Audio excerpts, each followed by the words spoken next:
Supply chain का संकट, factory 7 दिन बंद। Intro.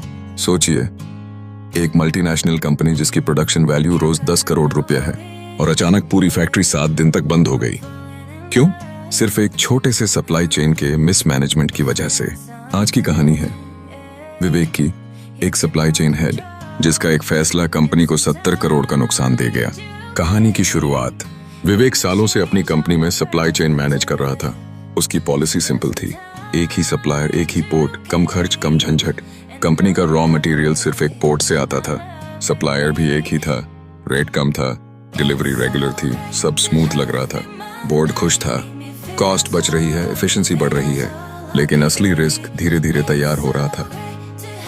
Knowledge integration supply chain का सबसे बड़ा प्रिंसिपल है रिस्क डाइवर्सिफिकेशन।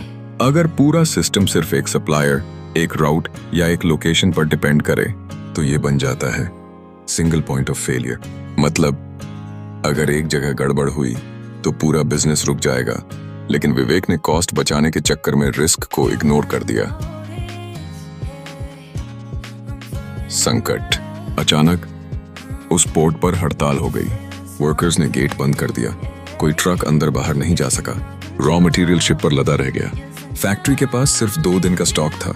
डे 3 आते आते प्रोडक्शन रुक गया, मशीन्स बंद, वर्कर्स खाली बैठे, क्लाइंट्स का प्रेशर बढ़ता गया। Suspense twist.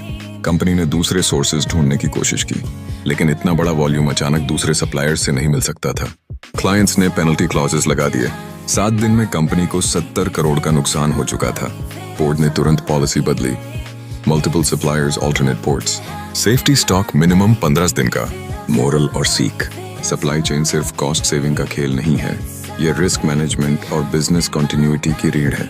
असली सप्लाई चेन प्रोफेशनल वही है जो प्लान बी और प्लान सी हमेशा तैयार रखे। Punch line. अगर कॉस्ट बचाने के चक्कर में कंटिन्यूटी गई तो सब कुछ गया। आउटरो। तो दोस्तों, ये थी कहानी सप्लाई चेन का संकट, फैक्ट्री 7 दिन बंद। क्या आपने भी कभी ऐसा देखा है कि एक छोटे से डिसरप्शन ने पूरी कंपनी को हिलाकर रख दिया हो?